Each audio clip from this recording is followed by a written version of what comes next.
cuidado, debería de prevenir o poner un anuncio o hacer que este vídeo sea para mayores de 18 años porque voy a mutilarme. ¿Veis mi dedito meñique por aquí? Pues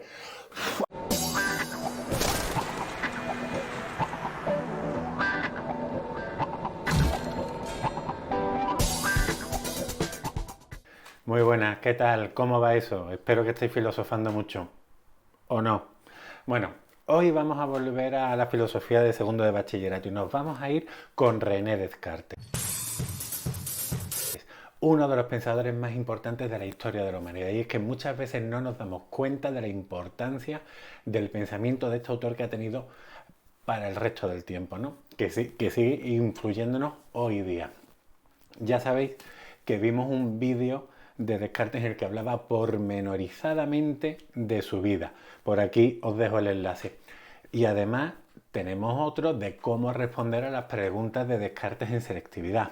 Por lo tanto, yo creo que si no lo hago en todo en este vídeo, posiblemente lo divida en dos partes y ya habremos visto Descartes completamente. Hoy quiero hablar, bueno, de su filosofía y nos vamos a centrar en varios aspectos, como son el de la necesidad de un uso correcto de la razón, la búsqueda de un método y la duda metódica. Bueno, y por supuesto las partes en las que se va a dividir el método. Y nos vamos a centrar principalmente en dos obras de Descartes. La primera, el discurso del método, de 1637, y la segunda, las meditaciones metafísicas, de 1641. Toma ya, qué bien me lo sé. Bueno, si recordamos el vídeo anterior en el que hablábamos de la vida de Descartes, sabemos que él salió de este colegio jesuita sabiendo que el uso que estamos dando de la razón y la educación que él ha recibido ha sido una educación mala, ha sido una educación pésima, porque todavía se sigue aprendiendo y se sigue estudiando los elementos que se aprendían en la Edad Media. Ya sabéis, el quadrivium de Arquitas, bueno, pero bueno, revisado unos 2000 años después más o menos, bueno, tampoco tanto, unos 1500. Bueno, el caso es que dice que tenemos que usar correctamente la razón, que tenemos que fiarnos de la verdad que nos dan las matemáticas, porque entiende que las matemáticas están siguiendo un método o un proceder correcto. Y es que tenemos que recordar que la palabra método en griego, mesos, significa camino, por lo tanto es el camino correcto que tenemos que emprender, que tenemos que andar para llegar al punto al que queremos llegar, es decir, a resolver un problema o hallar la verdad. Bueno, por lo tanto, Descartes sale de ese colegio sabiendo que las matemáticas son el método más correcto de proceder racionalmente y de la existencia de Dios, no duda de ella, pero sí nos dice que la razón va a tener que eludir a dos de los grandes errores que ésta comete. ¿Cuáles son? Son la prevención y la precipitación. Diciéndolo de un modo más filosófico, ve que la razón está cayendo en dos falacias, las falacias ad baculum y ad autoritatem. Ad baculum significa del castigo, por lo tanto es, si no te crees lo que te digo, te quemo en la hoguera, básicamente. Es decir, estamos creyendo a pie juntillas lo que nos está diciendo la Biblia, o mejor dicho, la Biblia está constriñendo todo el conocimiento. Y ojo, esto no significa que Descartes vaya a ser un pensador ateo, ni muchísimo menos. Descartes, bueno, o si nos metemos más en su estudio, igual sí encontramos algo de ateísmo, pero es verdad que Descartes temía mucho las represalias de la Iglesia, por lo tanto como que no pisaba el acelerador del todo, iba con el embrague metido y no llegaba a apurar el motor, pero bueno, siempre nos va a hablar de la existencia de Dios. De hecho, como vamos a ver en su filosofía, al final va a ser un punto fundamental Dios y su existencia. Bueno, pues el otro error o la otra falacia es la falacia ad autoritatem, en la falacia de la autoridad, en aquella en la que vemos más a la persona que nos está hablando, a la autoridad que nos está hablando, más que los argumentos que está utilizando. ¿Cuál era la la autoridad en aquella época? ¿Cómo estamos? Aristóteles. Aristóteles ha sido el hombre más sabio de la historia de la humanidad. Aristóteles ha sido el que ha movido la historia durante más de 1000 años. Por lo tanto, las verdades de Descartes o todo el halo que envuelve a Descartes, ese halo de grandeza, que hace que sus palabras estén escritas en piedra o en letras de oro, pues es un halo que tiene que desaparecer. Y es que Descartes es verdad que fue muy importante su época y habló de filosofía, de lógica, de ética, de ontología, de todo lo que se nos ocurra, incluso de astronomía.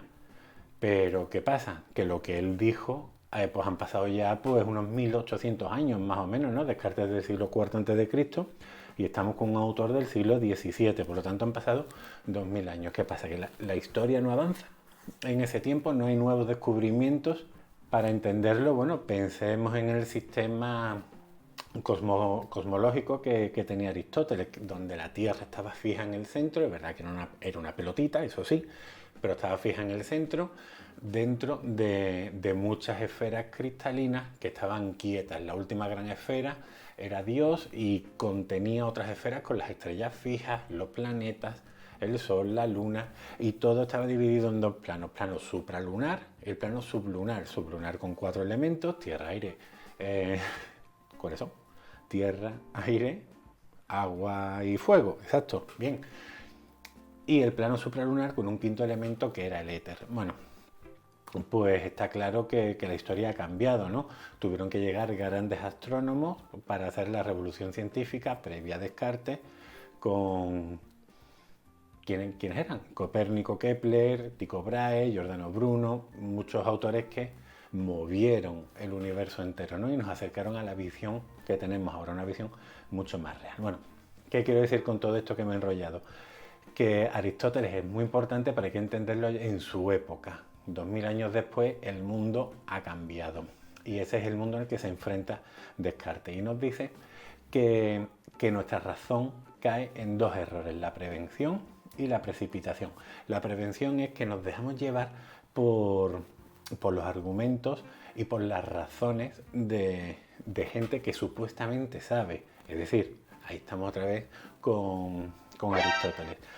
Y la precipitación es dejarnos guiar por verdades que están supuestamente demostradas. Por lo tanto, tenemos que hacer un uso maduro, un uso, podríamos decir, adulto de la razón, no cayendo en estos dos errores y no dejándonos llevar por las falacias por las que nos dejamos llevar. ¿Qué modelo va a utilizar para conocer las matemáticas? Dice que las matemáticas tienen un proceder claro, y es que su método se guía por 4 pasos, que son la evidencia, el análisis, la síntesis y ¿cuál es el otro? Y la revisión. Exacto. Esto no tengo ninguna regla mnemotécnica, sinceramente, así que hay que aprendérselo. Bueno, Descartes lo que nos dice es que fijémonos en las matemáticas. Y además dice, el ser humano tiene una única razón. El mundo en el que vivimos es un mundo único. Por lo tanto, la forma de conocerlo va a ser siguiendo un único método y va a haber una única razón. Y por lo tanto va a haber una única forma de hacer ciencia. Así que la forma de hacer ciencia matemática es la forma auténtica de proceder en el conocimiento científico. Va a ser la forma de ir afianzando todo el conocimiento que vamos haciendo sin caer en los errores de los que ya hemos estado hablando. Bueno, ¿qué más tenemos que decir? Pues tenemos que decir todavía unas cuantas cosas más. Descartes va a entender que hay una única ciencia. Para que nos hagamos una idea, él nos da una imagen muy visual y habla de un árbol. En este árbol las raíces van a ser la metafísica, el tronco va a ser la física y las distintas ramas que vayan saliendo van a ser los distintos saberes, como por ejemplo las matemáticas, ¿no? O la biología o la medicina, todas estas ciencias. Así que todo parte de un tronco común. Esa es su forma. Él entiende todo el saber como una matesis universalis, una única ciencia. No es el único autor que piensa eso. De hecho, tenemos un autor español, Ramón Llull o Lulio, que siglos antes, ya en el siglo XIII, creo recordar, ya nos hablaba de esta idea de un conocimiento único del mundo. Bueno, sigamos. Hemos dicho que tiene 4 reglas de proceder este método. Realmente en un principio eran 21, pero claro, ¿quién se va a acordar de 21 reglas? Y Descartes lo vio y dijo, mira, Vamos a darle en 4 y mucho, y si acaso son 3 más una. Ahora lo explico. Descartes habla de la evidencia, dice, vamos a ver, tenemos que llegar a conocer cosas que nos resulten claras y evidentes para la inteligencia. Nos tenemos que dejar llevar por la intuición, no por la precipitación, como hemos dicho antes, ni la prevención ni la precipitación, sino por la intuición y la deducción.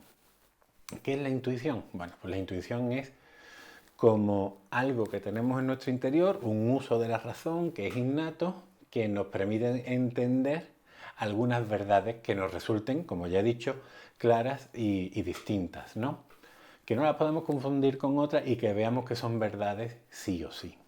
Bueno, pues tenemos que encontrar estas, bueno, decimos que empezamos a conocer por la intuición y después lo continúa la deducción. Todo esto lo podemos entender con un teorema matemático cualquiera. Descartes siempre vuelve una y otra vez a las matemáticas. Entonces dice que, bueno, yo tengo unas primeras nociones, unos primeros principios, como en lógica pueden ser el principio de identidad o el de no contradicción, es decir, A es A y A es no B, o otras verdades como por ejemplo el todo incluye a la parte, que son verdades que las entendemos quizás porque nos resultan obvias, pero es porque son claras y distintas.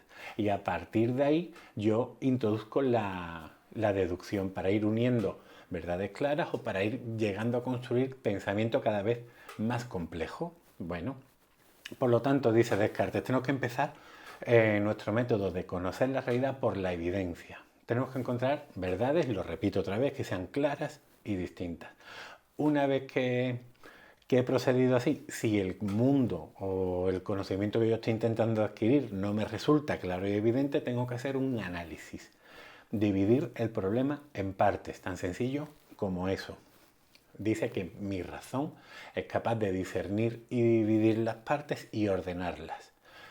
¿Por qué las tengo que ordenar? ¿O qué criterio sigo? Pues sigo el criterio del tercer paso, que es la síntesis. Y es que las ordeno de menor a mayor, de más fáciles a más complejas. Pensadlo. ¿Cómo subimos una escalera? Pues la subimos del escalón 1 al 2, del 2 al 3, del 3 al 4, del 4 al 5 y del 5 al 6 y ya he llegado. Lo que yo no hago para subir una escalera es del escalón 1 doy un salto mortal al quinto, del quinto paso al segundo, del segundo al sexto y me he saltado el cuarto. No, así no subimos las escaleras, las subimos con orden, porque las partes simples o más fáciles nos llevan a las más complejas. Y así vamos poco a poco procediendo hasta llegar a resolver el problema. Una vez que he resuelto el problema, ¿qué hago? ¿Me quedo ahí? Dice Descartes, bueno, te puedes quedar ahí, pero lo mejor que se puede hacer, lo más honesto es hacer una revisión, que esa sería mi cuarta parte, y empiezo otra vez desde el principio. Veo un problema, veo que no es algo claro y evidente, por lo tanto, lo considero problemático, lo divido en partes, estas las ordeno de la más simple a la más compleja, las voy resolviendo hasta que al final llega un resultado. Si en mi revisión el resultado ha sido el mismo, puedo inferir, puedo deducir que he llegado a la razón y por lo tanto lo he hecho bien. ¿Que me equivoco? Pues en algo me he equivocado, por lo tanto hay que revisar otra vez. Y así es como Descartes entiende que procede nuestra razón. Ahora, ¿cuál es el otro problema que nos podemos encontrar una vez que hemos hablado de que necesitamos usar una razón de un modo correcto? Necesitamos un método para proceder. Ya sabemos cuáles son las reglas del método. Pues nuestro problema va a ser otra vez la razón. Y es que Descartes dice que para empezar a proceder correctamente a conocer la realidad, tenemos que dudar de todo. Y eso es lo que él denomina la duda metódica. ¿Por qué hay que dudar de todo? Porque, como dije al principio del vídeo, todo el conocimiento que hemos tenido, que ha adquirido Descartes cuando era joven, entiende que es falso y que solo porque ha caído en los errores de la falacia ad baculum y ad autoritatem, de la cuidado, debería de prevenir o poner un anuncio o hacer que estén para mayores de 18 años porque voy a mutilarme, veis mi dedito meñique por aquí, pues realmente. Por lo tanto, tengo que barrer, tengo que hacer una tabula rasa de mi conocimiento en el cual solo dejo las matemáticas y adiós. Bueno, pues ya una vez que hemos dicho eso, Descartes habla o nos nos explica o nos previene de que hacer un uso correcto de la razón no es sencillo porque hay muchos errores. Por eso habla de esta duda metódica. No podemos tener certezas absolutas del conocimiento que tenemos. ¿Por qué? Porque caemos otra vez en los errores de la prevención y la precipitación. Qué pesado soy, ¿verdad? Pero es que esto es fundamental en Descartes, por eso lo machaco una y otra vez, para que cuando terminéis el vídeo entendáis esas razones. Y por supuesto, tenéis que entender la vida de Descartes. La guerra de los 30 años es fundamental. Las razones que nos llevan a esta guerra, y dice Descartes, bueno, es que si procediéramos bien, no habrían equívocos, no habrían malas interpretaciones, y al igual que todo el mundo entiende que 2 más 2 es 4, todo el mundo entendería cuál es el mejor sistema político, por ejemplo, el mejor sistema económico. No podemos creernos todo lo que nos viene a los sentidos. Y ahí nos va a poner 3 problemas para enfrentarnos a esa duda metódica. Pero ya digo, es una duda metódica porque Descartes entiende que va a llegar a un punto. ¿Cuál es ese punto? Al de una verdad clara y distinta, a algo que nos resulte evidente. Para ahí, a partir de ahí, de esa verdad que sea indudable, empezar a construir toda la realidad. No me puedo fiar de los sentidos porque los sentidos me engañan. ¿Cuántas veces, por ejemplo, bueno, más que cuántas veces, ¿no? Vamos a coger este boli. Y si yo hago así, mágicamente parece que es de goma. ¡Hala! Pero si hago así, sé que es un boli duro. Por lo tanto, el sentido me engaña porque parece que está flotando en el aire y que es de esponjita, pero que va, ni muchísimo menos. Súper duro. Por lo tanto, los sentidos me engañan. Si yo el 1 de enero, por decir un día cualquiera, a las 6:45 de la mañana estoy volviendo a mi casa, después de una fiesta salvaje y loca, y hay niebla por el camino, y yo voy andando por mitad del campo a mi casa o atravesando un parque, y al fondo digo, leche, ese parece mi primo, que lo perdí en la fiesta hace 4 horas y me voy a abrazarlo, la niebla y quizás otras cosas me estén privando de ver la realidad, ¿no? Y acabo abrazándome a un olivo. Puede ocurrir. Dice Descartes, hombre, no es lo más normal, ¿no? Pero es que tampoco tenemos una certeza absoluta de que lo que me dicen los sentidos sea verdad, porque bueno, aunque sea con lo del boli, ahí ya tengo un engaño. O si este mismo boli lo metiera en un vaso de agua, parecería que se ha partido. O cuidado, debería de prevenir o poner un anuncio o hacer que este vídeo sea para mayores de 18 años porque voy a mutilarme. ¿Veis mi dedito meñique por aquí? Pues... Joder, locura. Parece que me lo he cortado, pero que va, ha sido una ilusión óptica. Quizás en otro vídeo, si lo pedís por los comentarios, os explique cómo lo he realizado. No ha sido un proceso de edición, ha sido más un ilusionismo, ¿no? En fin, así soy yo. Bueno, pasemos al asunto y dejémonos de tontería. Dice Descartes, bueno, otra forma de confundir a mi razón es que el mundo que yo considero verdadero pues, es un mundo falso. ¿Cuántas veces no hemos estado durmiendo y hemos creído que estamos viviendo un sueño, no sé, un sueño muy vívido, un sueño en el que realmente creíamos que estábamos despiertos, lo estamos viviendo? ¿Cuántas veces no nos hemos despertado gritando Angelina Jolie o Ricky Martin o Magallanes? ¿No? Ya cada uno con sus filias y sus fobias, ¿no? Y creíamos que era un sueño, quiero decir que ese sueño era realidad, pero es un sueño. Y si nos vamos mucho más allá, pensaríamos, bueno, ¿y si todo este mundo que estamos viviendo no es un gran sueño que estamos viviendo? Que al fin y al cabo, bueno, pues ese puede ser el argumento de Matrix, ¿no? Al fin y al cabo, que todo esto sea una ilusión. Descartes nos vuelve a decir, hombre, normalmente es verdad que las personas sabemos distinguir el sueño de la vigilia, sabemos distinguir cuando estamos dormidos de cuando estamos despiertos, pero tampoco hay una certeza absoluta. Y finalmente, Descartes dice, bueno, yo puedo dudar de lo que veo por los sentidos, puedo dudar del mundo, de la existencia que yo estoy teniendo. Ojo, no voy a hacer un spoiler de la existencia de este mundo que yo creo que es el mundo verdadero, ahí sí. Y puedo dudar de mis pensamientos, puedo entender, como dicen las meditaciones metafísicas, que hay un genio maligno, un ser muy poderoso, menos poderoso que Dios, porque Dios es un ser benevolente y no permitiría este engaño, pero un ser que me engaña, un ser que me hace creer que las verdades de los axiomas matemáticos que yo creo puedan ser falsas. Volvemos a lo mismo.